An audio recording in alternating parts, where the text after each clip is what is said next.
36 छात्रों की औसत आयु 23, कुल आयु ये हो जाएगा गुणा, गलत हो रहा था, 828। 828। देखिए सवाल लगाने में कभी गलती हो जाती है तो।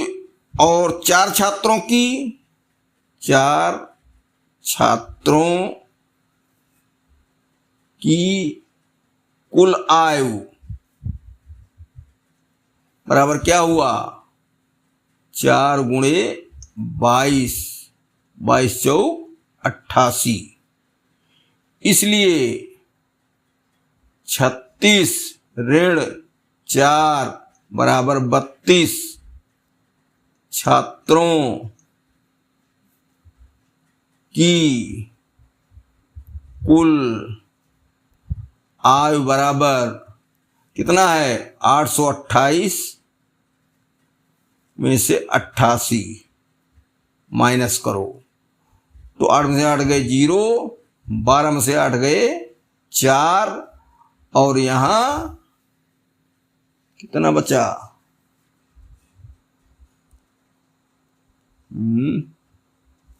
740। 740। इसलिए 32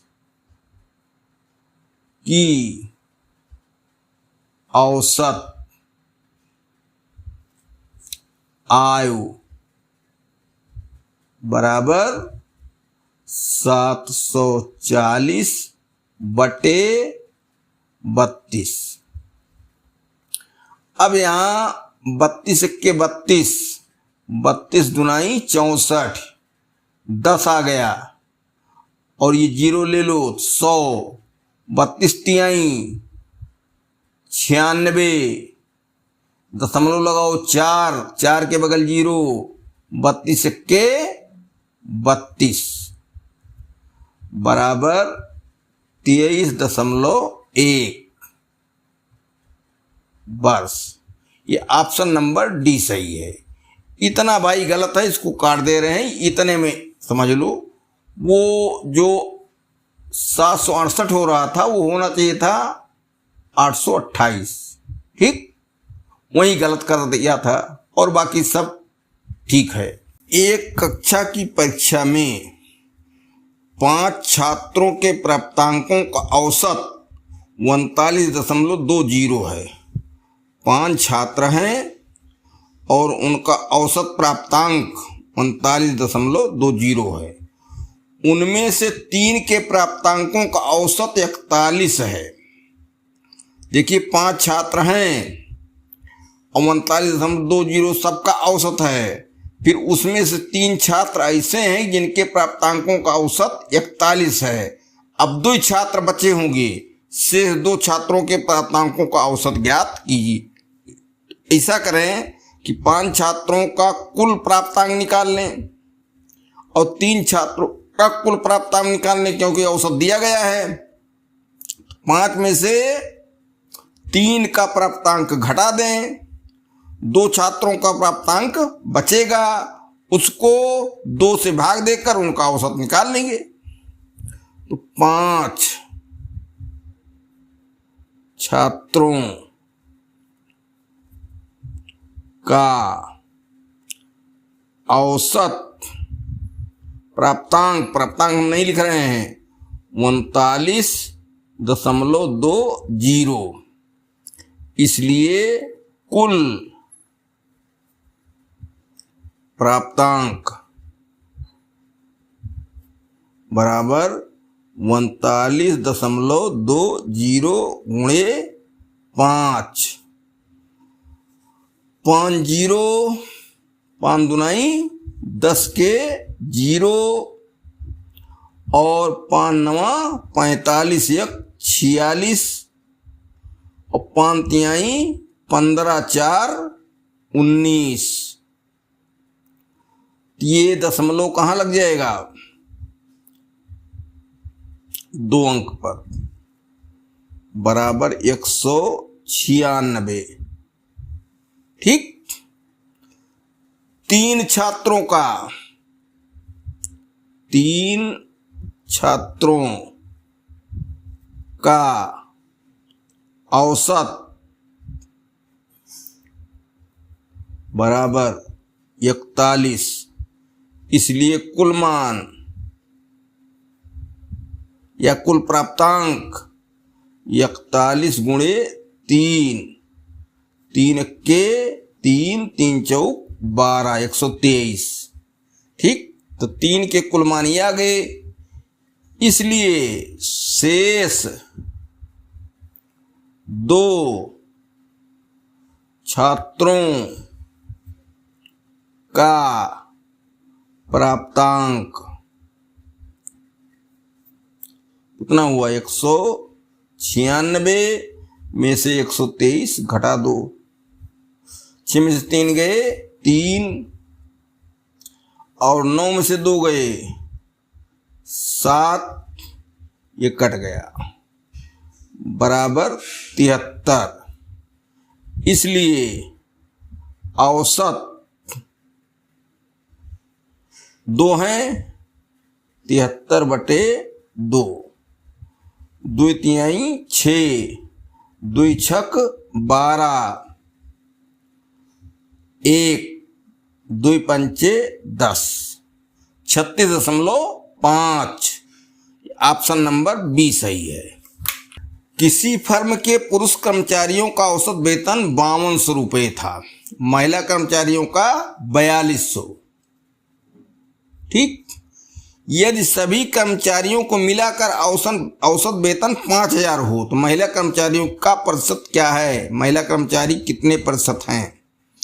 यहां सीधे सवाल इस तरीके से देखो, पकड़ो, 5200 पुरुष का औसत था, लेकिन इकट्ठा करने पर 5000 हो गया, इसका मतलब 200 घटा, तो और यहां 4200 था, ये 5000 हो गया, 800 बढ़ा, अब इनका 200 घट रहा है, तो 800 बढ़ाने के लिए 4 पुरुष होने चाहिए, एक जो है महिला हो और 4 पुरुष हो।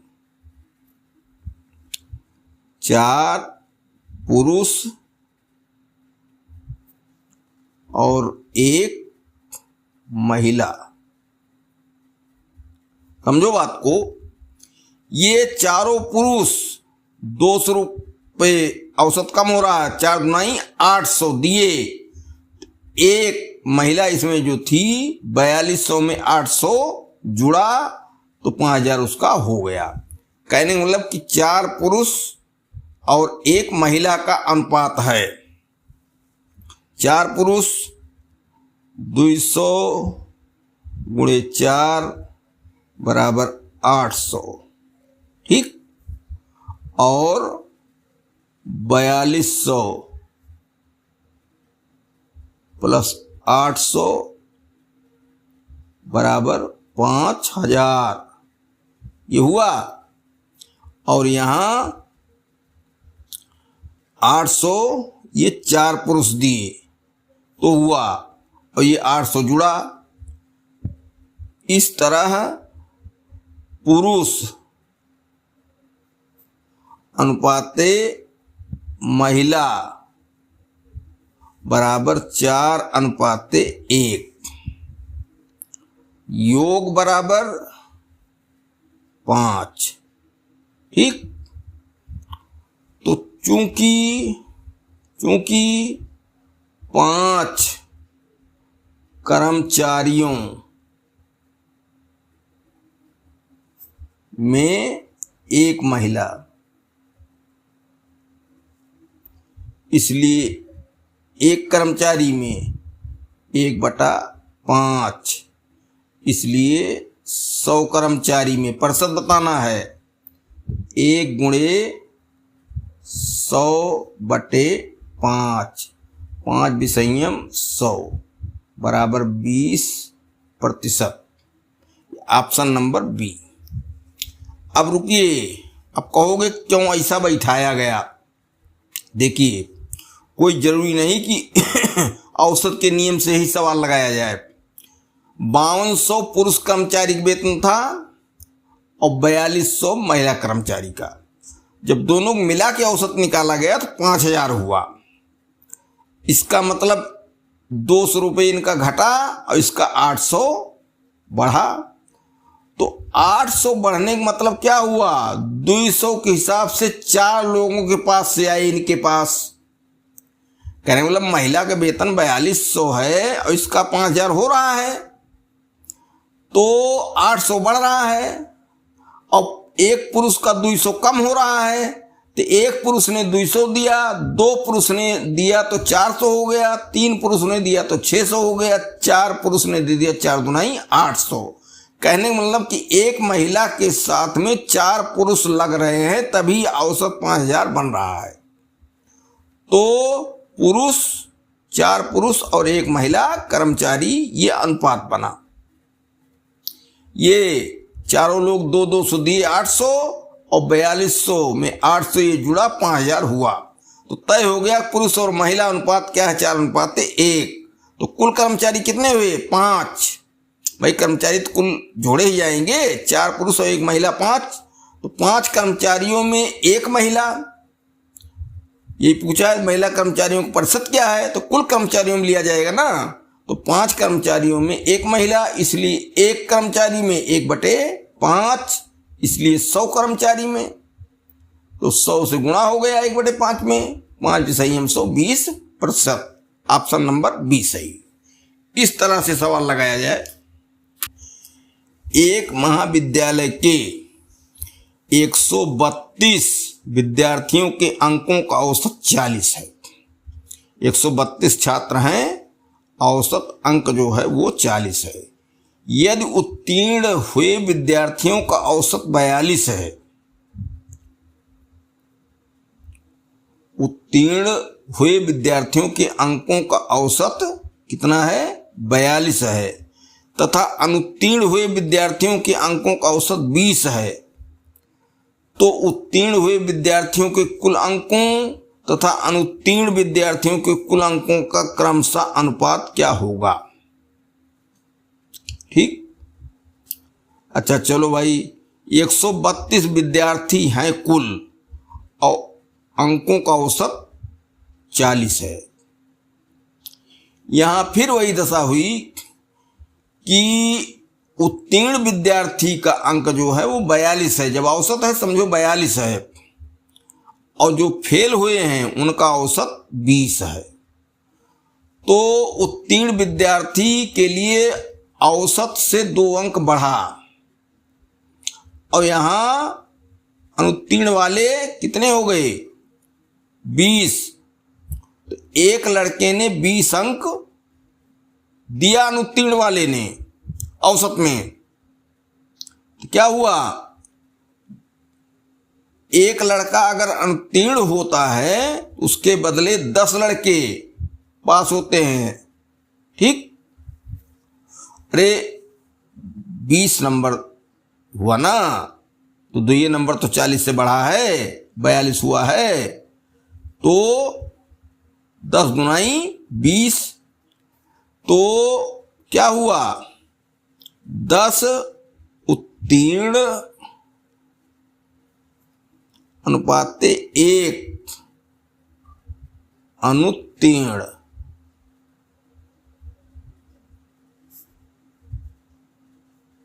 ठीक, अब देखो ध्यान से भाई, यक्का लड़का अनुत्तीर्ण विद्यार्थी के अंकों का औसत 20 है, 40 से घट के 20 आ गया, तो 20 नंबर इसने समझो दे दिया, इसका 20 नंबर गया, और एक पास होने वाले को 2 बढ़ा है, तो 20 नंबर में 2 नंबर 1 का बढ़ा है, तो 10 दूनी 20।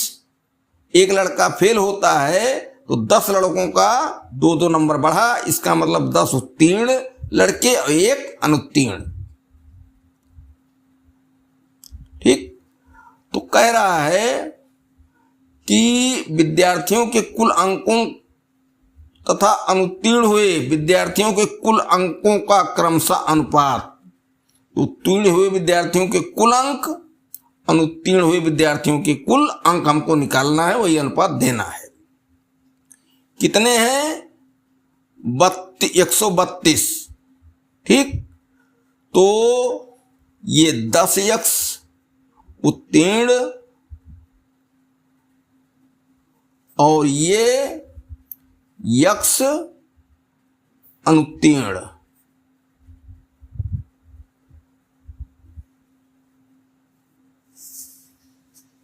ठीक।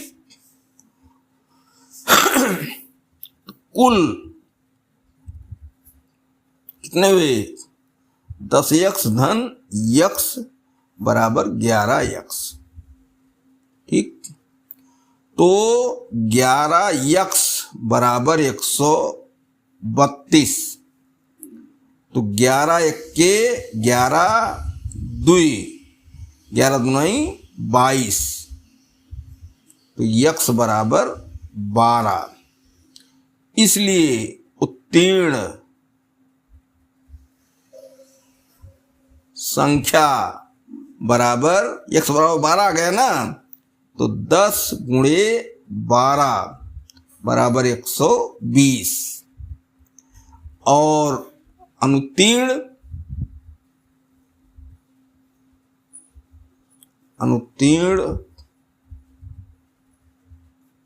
संख्या बराबर, तो 132 से है 120 उत्तीर्ण, तो 12 अनुत्तीर्ण, और यहाँ x है भी, x का मान 12 आया है, चाहे वहां से चाहे यहां से।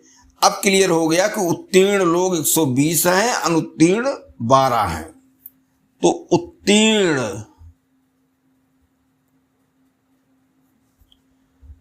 का कुल प्राप्तांक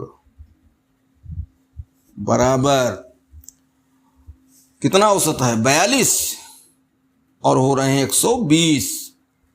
तो 120 गुणे 42, 0 12 दुनाई 24 और 12 चौक 48, 2 50, 5040।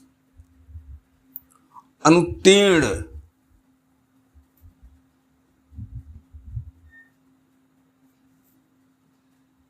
का कुल प्राप्तांक बराबर कितने हैं? 12, और औसत क्या है? 20, 12 दुनाई 24, 240। तो कह रहे हैं कि उत्तीर्ण हुए विद्यार्थियों के कुल अंकों का तथा अनुत्तीर्ण विद्यार्थियों के कुल अंकों का क्रमशः अनुपात होगा। उत्तीर्ण अनुपाते अनुत्तीर्ण। यहां उत्तीर्ण छात्रों के प्राप्तांक अनुपाते अनुत्तीर्ण छात्रों के प्राप्तांक समझा जाए।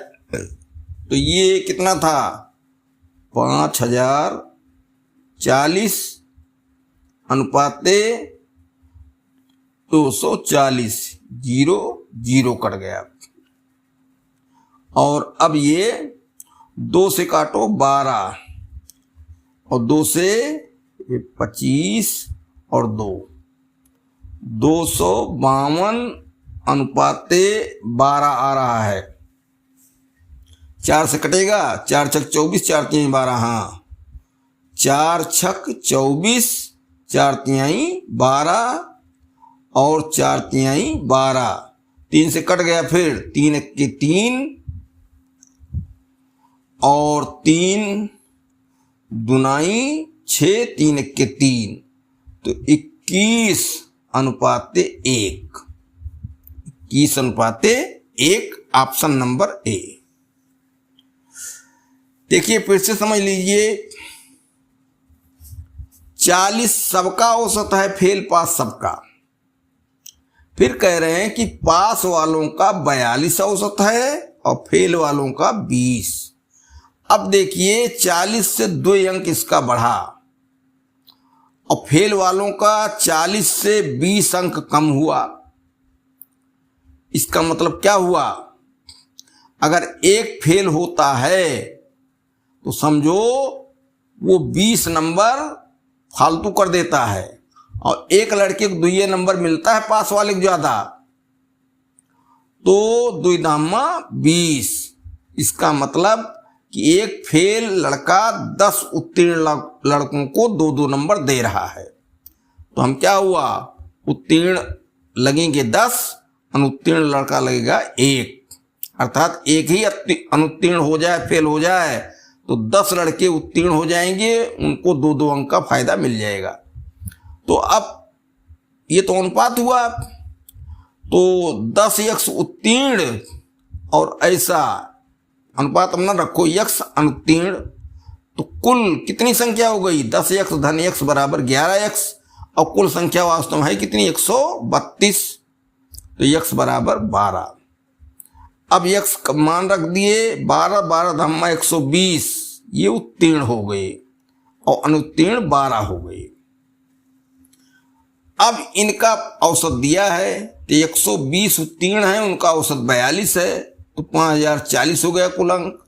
अनुत्तीर्ण का प्राप्तांक 12 लोग हैं और 20 औसत है, तो 12 9 24 240, तो 5040 अनुपाते 240 सरलीकरण किया गया, बस 21 अनुपाते 1। अर्थात क्या हुआ, उत्तीर्ण हुए विद्यार्थियों के कुल अंकों तथा अनुत्तीर्ण विद्यार्थियों के कुल अंकों का क्रमशः अनुपात, उत्तीर्ण विद्यार्थियों के अंक 21 और अनुत्तीर्ण विद्यार्थियों के अंक 1 के अनुपात में हैं। ठीक, ऑप्शन नंबर ए सही है।